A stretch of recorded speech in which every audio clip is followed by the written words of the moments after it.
नमस्कार। मैं संजय खटाना आप सभी का हार्दिक स्वागत करता हूं। आज हम ऐसे विषय पर चर्चा करेंगे जो बहुत ही गंभीर हो चला है और अगर ऐसी ही स्थिति रही तो देश गृह युद्ध की तरफ दरकता नजर आ रहा है। इसको संभालना, इसको संवारना बहुत ही जरूरी है। जी हाँ, हम चर्चा कर रहे हैं राष्ट्रीय स्तर पर, मोहल्ले स्तर पर, जिला स्तर पर बनी तमाम जातिगत सेनाओं, आर्मियों का। भारतीय आर्मी है, भारतीय सेना है, लेकिन उसके बावजूद हर जाति, हर धर्म के लोगों की अपनी अपनी सेनाएं, अपनी अपनी आर्मियां बना ली गई हैं। आखिर इनका औचित्य क्या है और इनकी जरूरत क्या है? हाँ, इनसे पहले भी जब हम छोटे छोटे से थे, सामाजिक संगठन बनते थे, समितियां बनती थी, परिषद बनती थी, संगठन बनते थे, उनका बाकायदा रजिस्ट्रेशन होता था, उनका बाकायदा एक संविधान होता था, बाकायदा उनकी एक नियमावली होती थी और वो रजिस्ट्रार के यहाँ रजिस्टर्ड भी होती थी। कौन उसका अध्यक्ष है, कौन उसका कोषाध्यक्ष है, और उनके चुनाव भी होते थे, वो बदलते रहते भी थे। बहुत बड़े बड़े समितियां भी हैं, जैसे गुजर कॉलेज रामपुर की समिति है, वो बदलती भी रहती है। और उनका मकसद क्या था? शैक्षिक, आर्थिक, सामाजिक विकास।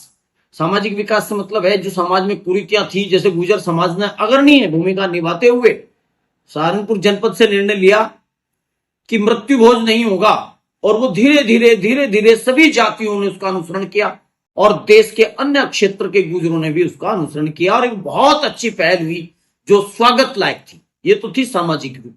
शैक्षिक रूप से भी कॉलेज बने, बहुत सारे कॉलेज हमारे सहारनपुर जनपद में ही गुर्जर समाज ने भी बनाए। तमाम अलग अलग जातियों के लोगों ने अपने कॉलेज बनाए, अपने संस्थान खोले, अपने सामाजिक रीति रिवाजों, कुरीतियों पर कुठाराघात किया। वो थी सोसाइटियां, समितियां, संगठन, सामाजिक संगठन जो समाज के काम करते थे। आजकल आ गई है फला जाति की सेना, फला जाति की आर्मी। इन आर्मियों ने ऐसी स्थिति सोशल मीडिया पर खड़ी कर दी कि अगर केवल सोशल मीडिया पर ही आदमी का ध्यान हो और वो आदमी सड़क पर, गांव के आसपास कहीं ना रहता हो, तो उसको गृह युद्ध जैसी स्थिति सोशल मीडिया पर नजर आती है। लेकिन अगर ये ऐसे ही चलता रहा तो जल्दी ही ये सोशल मीडिया की जो आग है ये जमीन तक जाएगी, जातीय दंगे कराएगी, धार्मिक उन्माद फैलाएगी, तमाम तरह की व्यवस्थाओं को, कानूनी व्यवस्थाओं को धता बताएगी। क्या जरूरत है इन आर्मियों की? क्या जरूरत है इन सेनाओं की? इस पर हमें बड़ा दिल करके चर्चा करनी होगी और हम सबको अपने संगठनों में सोचना पड़ेगा कि ये स्वयंभू अध्यक्ष जो कभी बदलते ही नहीं, ये स्वयंभू नायक जो एक ही बिरादरी के नायक बनना चाहते हैं, पूरे देश के नायक बनिए, कौन रोक रहा है?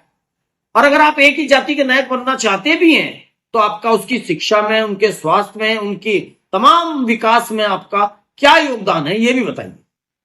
इन्हें ये बताना नहीं है और कुछ करना भी नहीं है। बस अगर कुछ करना है तो सिर्फ माहौल खराब करना है। और ये किसी एक जाति का दोष नहीं है, ये किसी एक धर्म का दोष नहीं है।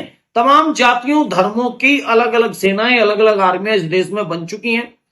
इन पर अगर रोक ना लगी तो ये देश में गृह युद्ध की स्थिति खड़ी कर देंगी। मैं आप सभी देखने वालों से हाथ जोड़कर विनती करता हूं कि इस पर अपनी राय दें, मौन रहकर इनको सहमति ना दें, खुलकर अपने विचार रखें। और अगर मेरी बात भी कहीं गलत हो तो मुझे भी बताएं कि क्या मैं गलत कह रहा हूं।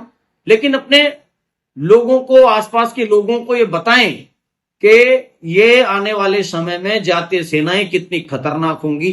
अगर आप मेरी बात से सहमत हैं तो मेरा आपसे निवेदन है कि अपनी राय रखें और इस वीडियो को ज्यादा से ज्यादा शेयर करें। धन्यवाद।